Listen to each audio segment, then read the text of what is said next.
Assalamu alaikum everyone, this is Muzammil Meeman and welcome to my YouTube channel, my YouTube family. I welcome you all to my new video. आज की video it is the real ghost incident. Yes. तो आइए शुरू करते हैं. The real ghost incident which happened to me.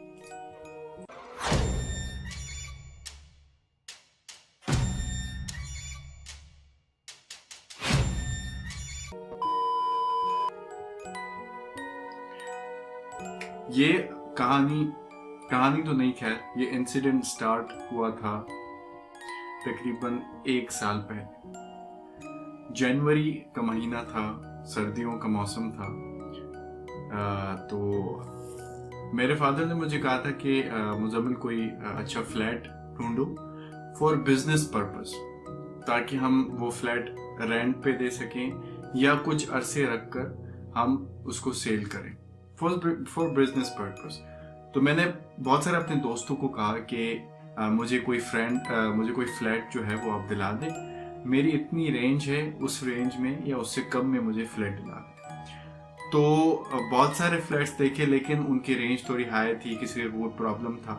तो मेरे एक दोस्त ने मुझे कॉल की कि मुजम्मिल तुम आ जाओ, मेरे पास एक फ्लैट है, मैं तुम्हें दिखवाता हूँ, अगर तुम्हें पसंद आए तो we can negotiate as well. तो मैं ऑन द नेक्स्ट डे वहां पर चला गया. The flat was on the 5th floor. Flat जो है वो 5th फ्लोर पे था.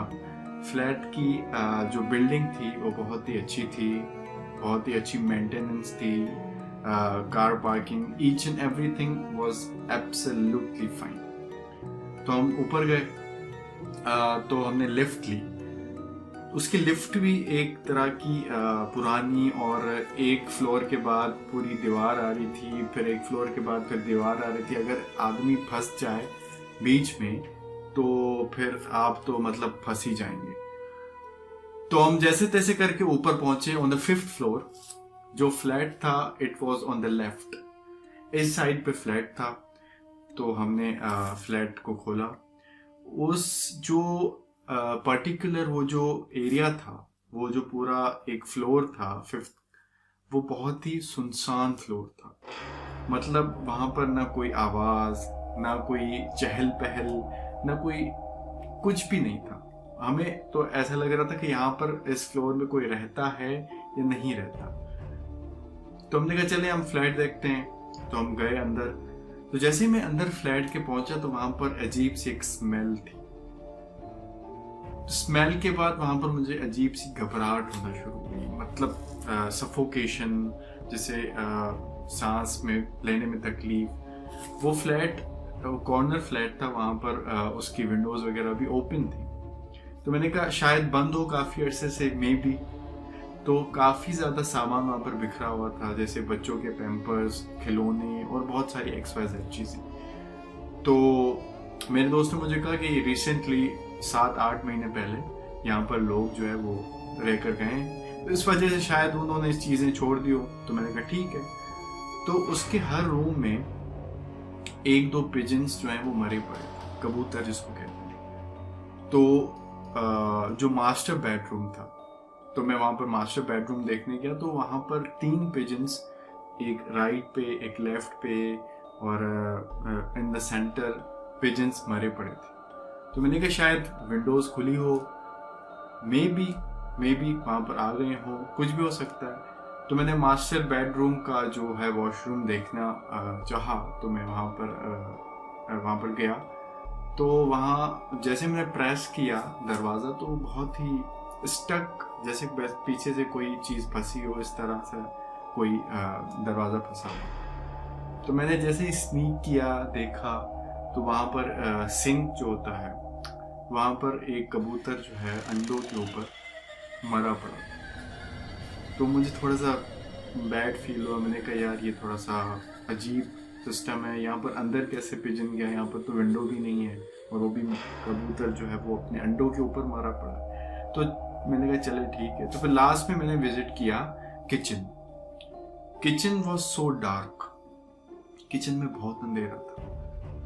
हालांकि किचन के बराबर में विंडो भी थी, लेकिन किचन में बहुत अंधेरा था। वहां पर टॉर्च के बावजूद बहुत ही ज्यादा मतलब डार्क जिसको कह सकते हैं, इट वॉज टोटली डार्क। तो मैंने अपने दोस्त को बोला कि मुझे अपना फ्लैट, आपका फ्लैट पसंद आया, मैं कल अपनी अम्मी को विजिट कराऊंगा, अगर उनको पसंद आ गया then we will buy it. तो ऑन द नेक्स्ट डे मैं अपनी अम्मी को वहाँ पर लेकर आया फ्लैट विजिट करवाने। तो मेरी अम्मी की आदत है कि वो आयतल कुर्सी पढ़ती रहती। तो हम जैसे ऊपर पहुंचे तो हमारे फ्लैट के जो दरवाज़ा था उसकी रॉड पर और दूसरी फ्लैट जी का जो दरवाज़ा था वहाँ पर कपड़े सुखाने की एक रस्सी लगी हुई थी। तो हम जैसे अंदर गए, हमने सोचा मे भी शायद कोई हो जिसने रखा हो, बांधी हो रस्सी। तो हम अंदर गए, मैंने अम्मी को दिखाया। तो मैंने फिर से किचन विजिट किया, तो किचन में फ्रेश रोटियां जो थी, रोटियां फ्रेश के पीसेस वहां पर पड़े हुए थे। तो फिर भी मैंने बार बार अपने माइंड को बोला कि मे भी कुछ भी हो सकता है, मे भी चूहे आते हो, उन्होंने रख लिया हो, XYZ बहुत सारी चीजें। तो मैंने विजिट किया। तो मैं फिर से एक दफ़ा मैंने कहा मैं मास्टर बेडरूम में जाता हूँ, फिर से मैं देखूँ वॉशरूम में कोई प्रॉब्लम तो नहीं है, कोई चीज़ टूटी हुई तो नहीं है। तो मैंने जैसे वो दरवाज़ा प्रेस किया तो ऐसा लग रहा था कि पीछे से कोई फोर्स जो है वो उसको प्रेस कर रही है कि दरवाज़ा ना खोले।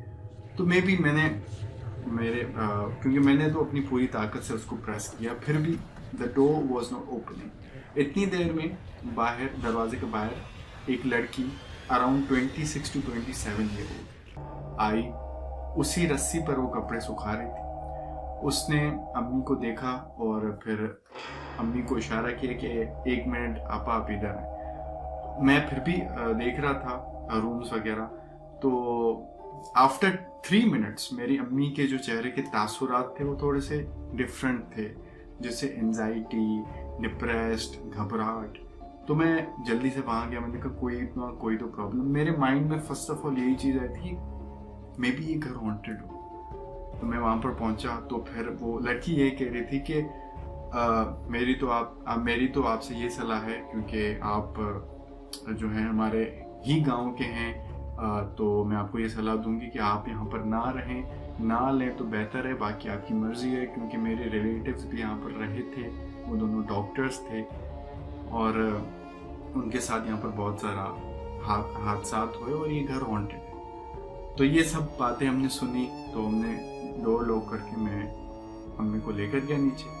तो मैंने अम्मी से पूछा कि अम्मी, उस लड़की ने ऐसा क्या कहा जो अब घबरा। तो अम्मी ने बोला कि वो लड़की बता रही थी कि उसके जो रिलेटिव थे, हस्बैंड वाइफ, उसके 2 बच्चे थे, एक लड़का एक लड़की। लड़की जो थी 4 साल की थी, लड़का जो था 1.5 साल का। तो रात को 3 बजे द डेविल्स आर, उसका जो लड़का बेटा था वो हवा में फ्लोट करता था ऊपर। उसका लड़की का यह कहना था कि वो हवा में फ्लोट करता था। और उसकी जो बेटी थी वो कभी कभार रात को, आधी रात को उठकर किसी से बातें किया करती थी कंटिन्यूसली, काफी देर बैठकर, फिर बातें कर करके वो बेड के नीचे चली जाती थी। कभी कभार रात को डांस करती थी, शरारत करती थी। उनका वॉशरूम हमेशा, उनके ड्रेनेज सिस्टम हमेशा खराब रहता था, कभी पानी कभी गैस, सारे फ्लैट्स को छोड़ के इनका ही प्रॉब्लम था। तो फिर उन्होंने मौलवी साहब को बुलाया। मौलवी साहब ने कहा कि यहाँ पर एक औरत की रूह है जो आपको रहने नहीं देगी। तो वो एजुकेटेड थे, वो डॉक्टर्स थे, उन्होंने कहा ऐसा कुछ भी नहीं है, ऐसी चीज़ों पे हम यकीन नहीं करते। पर आफ्टर 6 months उनके साथ बहुत ज़्यादा हादसात हुए, पैरानॉर्मल एक्टिविटीज़ हुई, जिनकी वजह से उन्होंने वो घर छोड़ दिया। बहरहाल अल्लाह को पता है क्या सच क्या झूठ, पर मैं हमेशा 1 साल उस बात को हो गया, हमेशा ये सोचता हूँ कि वो लड़की कौन थी, उसको कैसे पता चला कि हम विजिट करने आए हैं, और वो उसी वक्त आई, उसी वक्त उसने सब कुछ कहा। और उसने ये भी कहा था कि मैं यहाँ पर एजुकेशन पर्पस के लिए रहती हूँ और मैं पूरे फ्लोर पे अकेली रहती हूँ। ये मेरे जहन में भी थोड़ा सा रहा कि या क्या है, कैसा है। बाकी तो मेरे रब को पता है कि क्या सच क्या झूठ, जो मेरे साथ हुआ, जो मेरे साथ मैंने सुना, देखा, मैंने आप लोगों से शेयर किया with my YouTube family. I hope को आपको मेरी ये इंसिडेंट पसंद आया होगा। अगर आया है तो give a thumbs up and press the bell icon, press the subscribe button, and thank you very much for watching this video till the end. May Allah bless you. Allah.